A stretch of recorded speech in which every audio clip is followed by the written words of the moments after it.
Welcome to Ironman Florida 70.3, an endurance athlete's journey.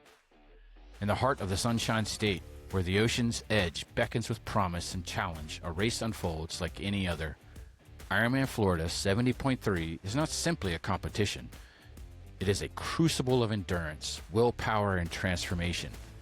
Each year, athletes from across the globe converge on these storied shores to test the limits of their bodies and the resilience of their spirits. This documentary invites you behind the scenes of an athlete's return to triathlon after a 4-year hiatus recovering from various injuries and 2 surgeries. A story of grit, ambition, and unwavering dedication. From early morning swims to relentless training rides beneath the hot and humid summer sun and pounding footfalls on winding roads, we will witness the evolution of a competitor with a humble and grateful heart striving for redemption. But the Ironman is more than a race. It is a voyage through adversity and triumph, through moments of doubt and bursts of inspiration. There will be setbacks and surprises, victories large and small, and the discovery of the true meaning of perseverance as he prepares to tackle the 1.2-mile swim, the 56-mile bike ride, and the 13.1-mile run that defines this milestone in his endurance athlete journey. Join us as we chronicle the milestones and the missteps, the sweat and the celebration, culminating in one unforgettable day where every second counts and every finish line tells a story. This is not only a tale of athletic achievement, but a portrait of the human spirit, undaunted, unbreakable, and ever-reaching for the extraordinary. Welcome to Ironman Florida 70.3, an endurance athlete's journey. Let the adventure begin.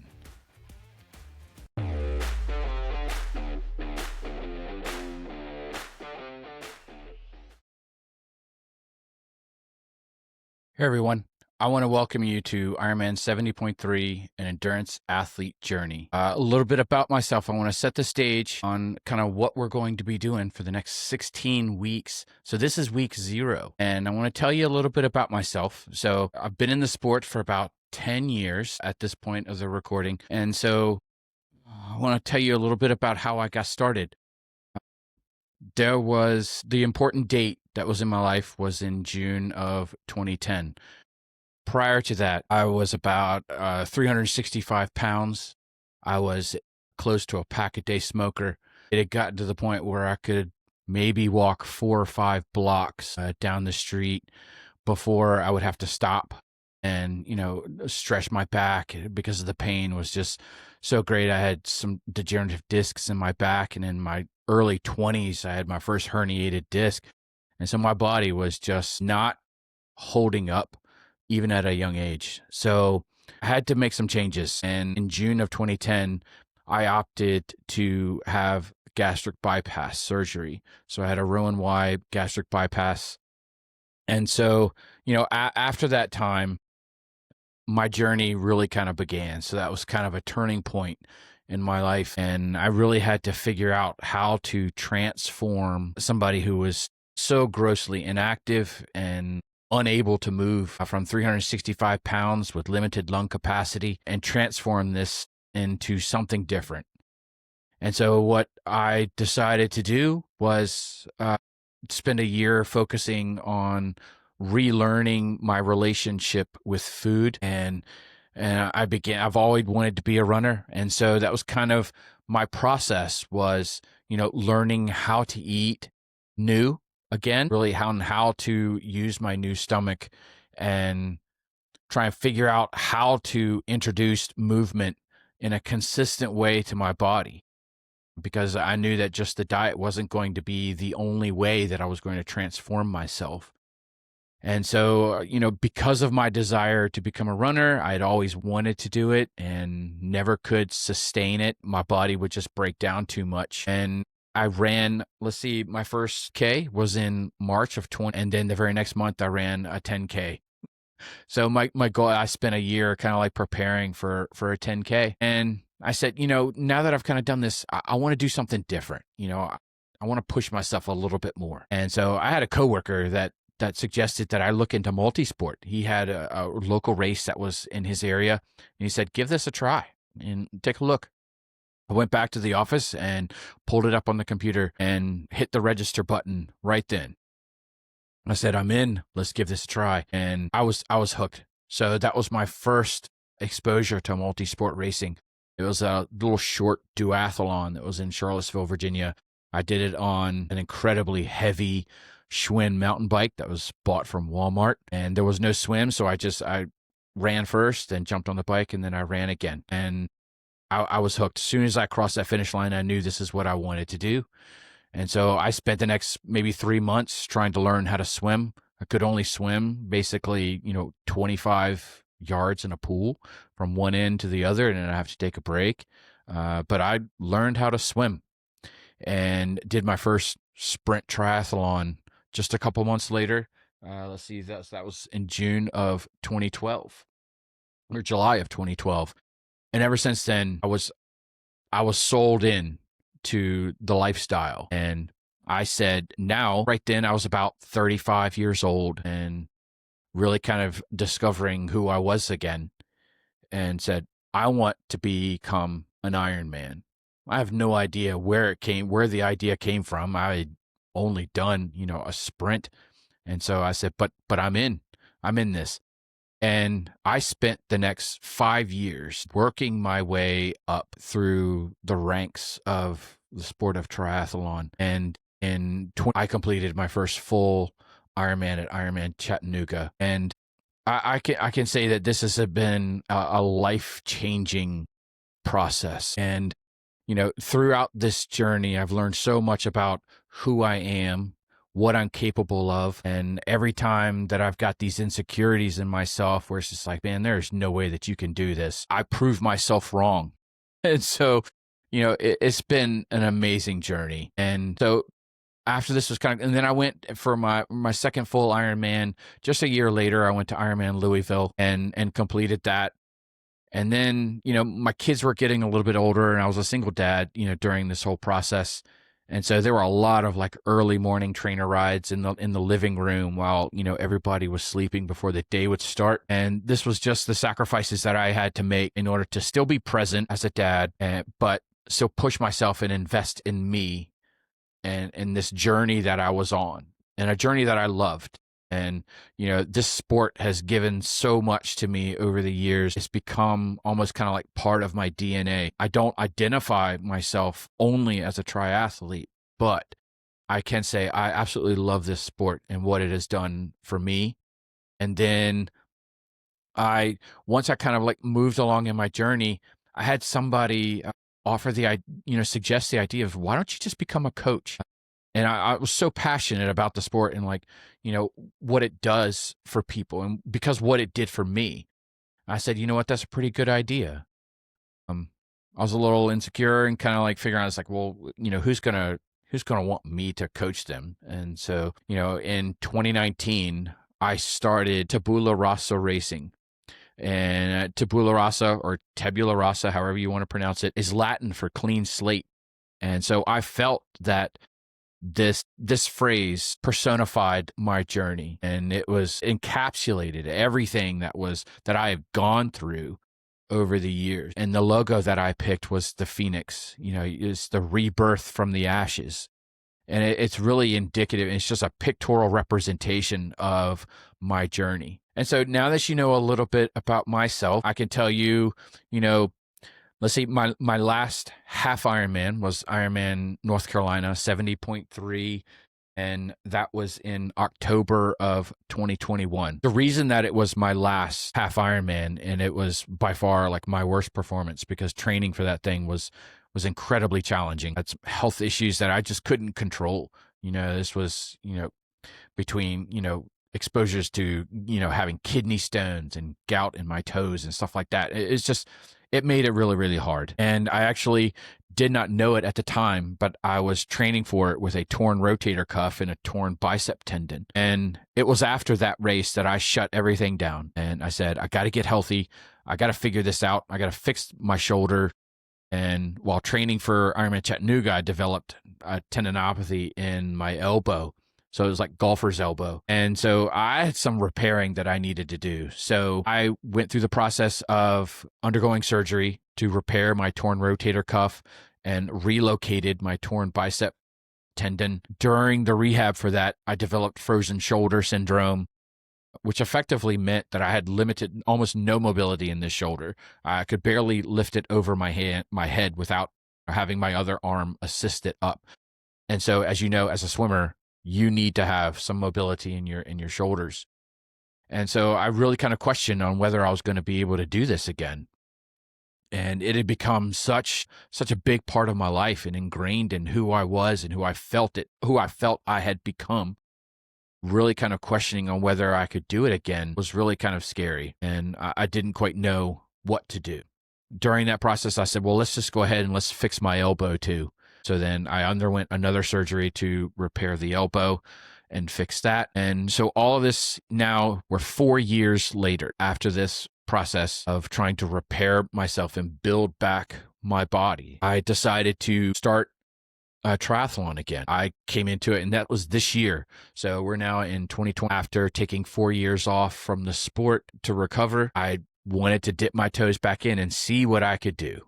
And so I signed up for a couple sprints, signed up for an Olympic, and I said, let's train as best as I can. I've spent well over a year now, a year and a half in the weight room, trying to rebuild and build back my strength so I can become a stronger, more durable athlete. And it has paid dividends. And so now, this year I've had incredible performance, way beyond my expectations. I found myself on the podium several times, a big, massive PR on my first race back. And, God has blessed me with performance well beyond my expectations or, what I thought that I could do. And so the reason that I'm kind of telling you a little bit about this is I want to tell you what brought about this journey to Ironman Florida 70.3. It's a race that I've never done. I've never done Florida.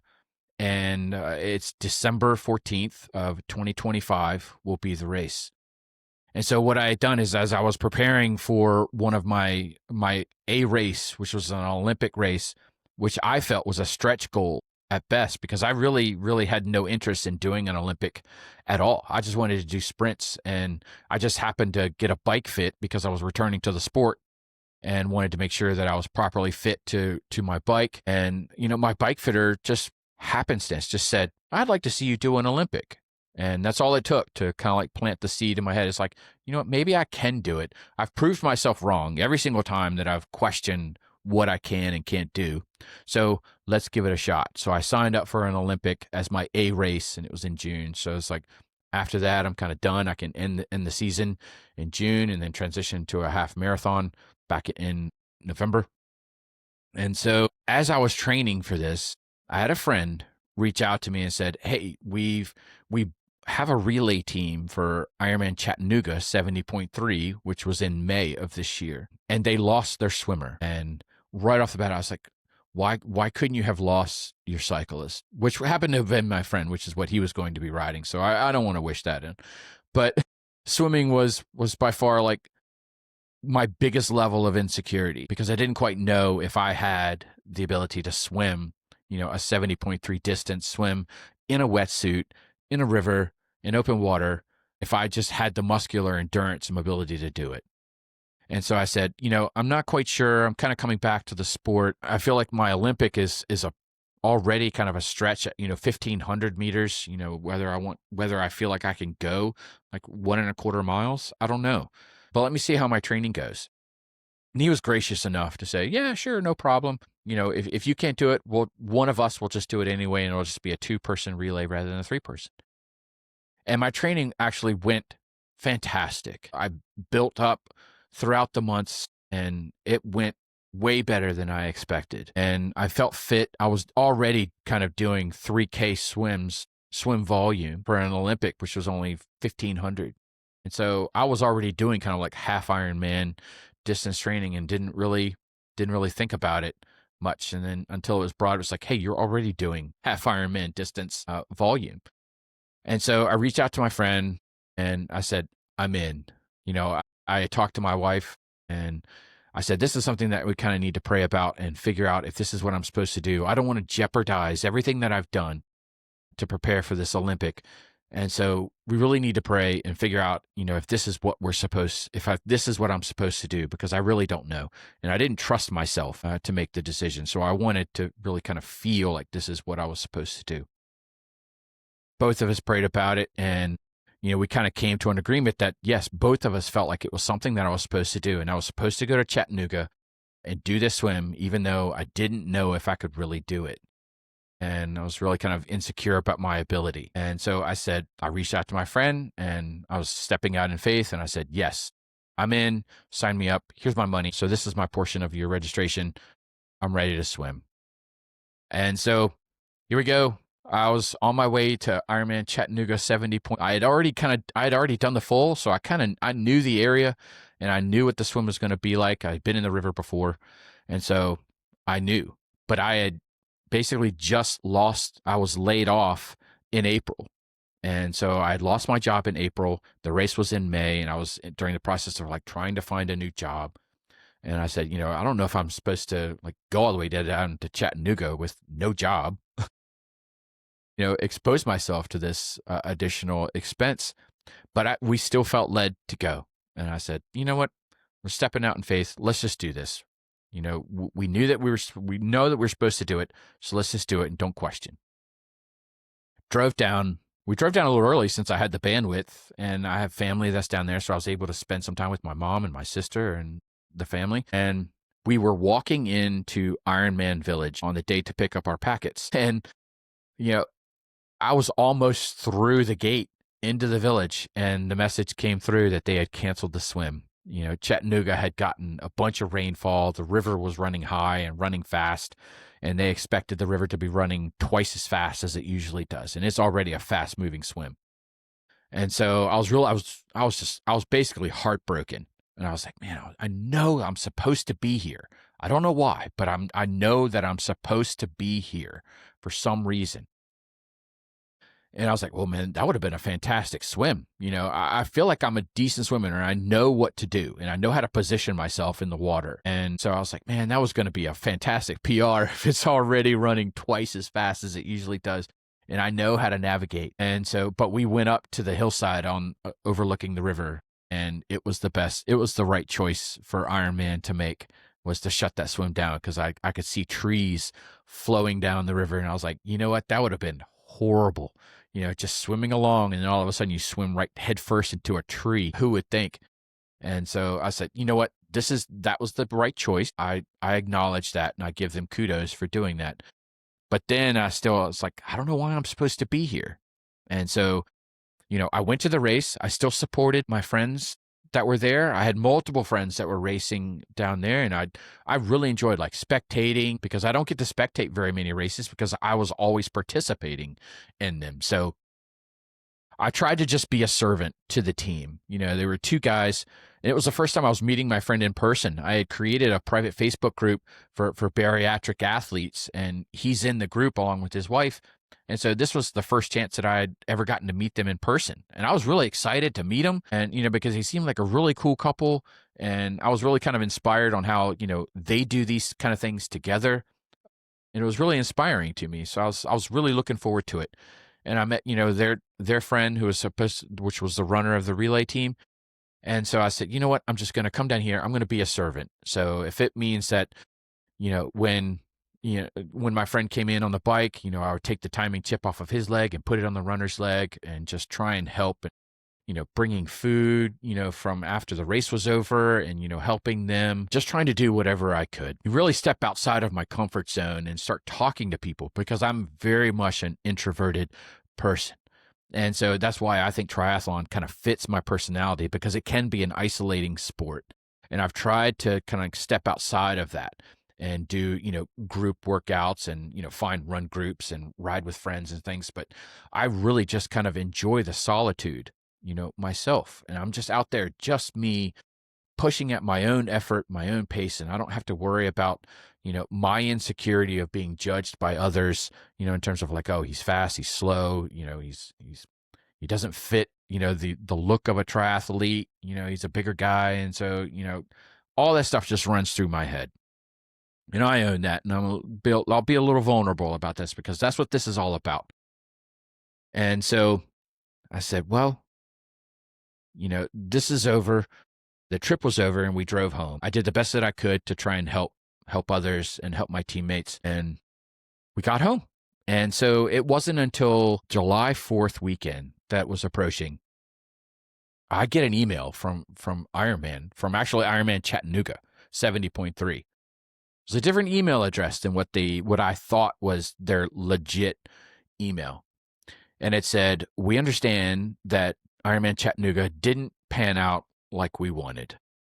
And we want to see you finish the race that you signed up for and that you wanted to do. And we want to see you cross that finish line. So we are offering you a free 70.3 race registration for 2025 for anything that is open. So if there's an open slot and it's in North America and it's a 70.3 distance, here's a code that you can use for a free registration. I didn't have to do like a relay. I could do the whole race myself. And so I said, there's no way that this is real. First, I was hoping that it was real because I was super excited. I just about dropped my phone into the floor. But I was like, I know Ironman. I've done Ironman races before. So I was like, this kind of doesn't jive with kind of like my experience with them before, where they're not really giving away registrations. They're a business, ultimately. So they're there to make money, which I completely get and respect, completely understand. So giving away free race registrations is not something that I would typically expect from them. And so I emailed them back at the email address that I knew was legit, not the one that I got the email from, and said, is this a legit offer? Is this real? Or is this a scam? If it's a scam, no harm, no foul. I just wanted to let you guys know that this is being floated around to your athletes. But if it's real, I'm in. And they responded like a couple of days later, I think. And it was the 4th of July weekend. So I kind of had the expectations like, I'll just hear back. But it had a deadline to it. I had to respond by July 13th. So it gave me a little, about a week and a half to respond. And they said, yes, this is a real offer from us. Use this code for any registration and you're signed up and you're good to go. But the code didn't work. So I said, all right, I'm being tested, on really my trust in my faith and trust in God to get me into this race. And so I was like, this is a test on how bad I really kind of want this. And so I kept trying, kept sending email after email after email to Ironman. I was like, this isn't working. Deadline's approaching. I'm really interested in this. I really want to capitalize on this opportunity. Thank you so much for this offer. It really means the world to me. This is great. Fantastic. And I just kept not getting a response from them. And the deadline came up and then it passed. And I said, well, I was sitting in the pool one morning for my swim workout. And I just said, I just prayed. I was like, God, if this is something that I'm supposed to do, open the door, make it, whatever has to happen, set the wheels in motion. And that same day, I finally got an email response from Ironman saying, we're so sorry that the code didn't work. We're fixing a few of the settings in the registration process because the code looked like it was a real code. It was just some kind of setting that was in there that wasn't recognizing that I selected a registration. And so I was like, no problem at all. If you're still willing to honor the code, I'll take it. Yeah, great. And they said, go ahead and try. And I immediately logged into the Ironman and said, and tried it, filled out my information. Code didn't work. And I said, I immediately responded to the email. I was like, code still isn't working. But I didn't really have a very good feeling about getting a response because of what I had experienced. And it was like 5 minutes later, they're like, we're changing a few more settings. We're really sorry that this isn't working, but try now. It seems to be working on our end, so try it. And so I logged in, blah, blah, blah, blah, blah, filled out my information, hit the enter. It says, you are registered. And so I said, well, I'm in. So the whole process of like trying to figure out like what race I was going to do, because I have unfinished business at Ironman North Carolina 70.3. I really want to go back and hit that course again. but it meant that I would have to start training right then and there. It was like the very next week I was going to have to start Ironman 70.3 training. And I think physically I could have done it, but mentally I was not there. I hadn't got my head wrapped around this very well. And I said, it's not the time for Ironman North Carolina. And so I said, well, what race do I think that I can be prepared for? And I counted, I was like, I want, a 16 week. I think I can do it in 16 weeks, so I counted from, right around 16 weeks. So I was like, okay, well, that means that this race, and this race falls within the time frame. And it was Ironman 70. It's like the very last race in the North American calendar for the 70.3. And so I said, well, it looks like I'm doing Ironman Florida 7 on December 14th. And so what I feel like I'm supposed to do is, this isn't something that I've done before, and it's really outside of my wheelhouse. I'm really uncomfortable behind the camera and, kind of like opening up about this process. But I feel like this is something that, has been put in front of me to help me improve my vulnerability and to really kind of show others what the process can be like, for this. And, if it's something that, if somebody else is sitting on the fence and they're not sure if they can do this, and they watch this series and watch me kind of go from week to week to week, preparing for this, and if it encourages them to step outside of their comfort zone and sign up for one, then it's completely worth it. So, this, like I said, this is going to be a 16-week series. So every week I'm going to release a video talking about kind of like how that training has gone for the week, and some of the successes and the setbacks that are going to pop up, little small victories here and there, and the mental side of it, how I'm preparing mentally for this, because I'm super insecure about my ability to do this, even though I trust that this is something that I'm supposed to do. I've done it before. This is my 9th half Ironman, so it's not like this is something that is completely new to me, but I'm not really completely sold on my abilities even now, after rebuilding and, spending 4 years away from the sport. So, there's the uncertainty that is surrounding this, and the insecurities that I have about my abilities. And, this has forced me to look at it from a different approach. So I am a coach. I'm a certified triathlon coach. I'm a certified run coach. And so, and I'm, owner of, an endurance coaching business. I'm also a co-host podcast for the Endurance Athlete Journey podcast. And so, I know how to get through a 70.3. I've got the experience, and I've got the training to do it. But I can't train like I really want to train for this, because I'm still dealing with some issues. I still have, some issues in my shoulders that are still persistent. They are getting better, but there is, work that I still have to do. I do have some Achilles and plantar fascia issues in my feet, so my run training can't be like I really want it to be, or like I feel like it should be, in order to give me the confidence that I'm prepared. So I have to use a different approach for this race, because I can't really swim like I want, and I can't run like I want, but I can do some of it.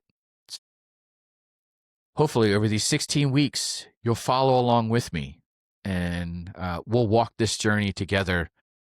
And, if what I do inspires you, and, you've heard kind of my backstory on, how I just went from, 365 pounds and smoking, and just couldn't walk upstairs without being winded and my back hurting, to a multiple Ironman finisher, and rebuilding after major setbacks, and just the willpower and determination that it's taken to get to this point. If that helps you, then this is a completely worth it exercise, and I'm happy to do it. So for the next 16 weeks, you and I will be catching up every single week, hopefully, if you continue to tune in. So what I'd like for you to do is please subscribe to the Tabula Rasa Racing channel, so that you can keep up to date on every time that I push out one of these videos. You can also follow me on Instagram. So at Tabula Rasa Racing, we have an Instagram feed there. I will be pushing other kind of content there as well, documenting this journey. You can like us on Facebook at Tabula Rasa Racing. So everything is Tabula Rasa Racing. And you can go out to my website. I have tabularasaracing.com. You can reach out there and you can check out my services and a little bit more of my backstory, my coaching philosophy. There's a blog that's out there, and you can check out our podcast. So it's the Endurance Athlete Journey podcast. I'm a co-host with Coach Katie Kassane, who is a registered dietitian out of Fort Collins, Colorado. So we approach our podcast approaches endurance sports from the training side and the nutrition side, and then we wrap it all together with the mental and emotional aspects of endurance sports. So there's bunches of ways that you can follow along on this journey and hopefully help you on yours. So thank you for tuning in, and I look forward to the next 16 weeks with you. This has been week 0 as training starts in the morning. So this is Sunday evening now. I just finished all of my athlete training plans, and this is the first chance that I have to kind of sit down and talk to you guys. But training starts in the morning. So I look forward to this journey with you, and please subscribe, and I'll see you next week. See you later, everyone.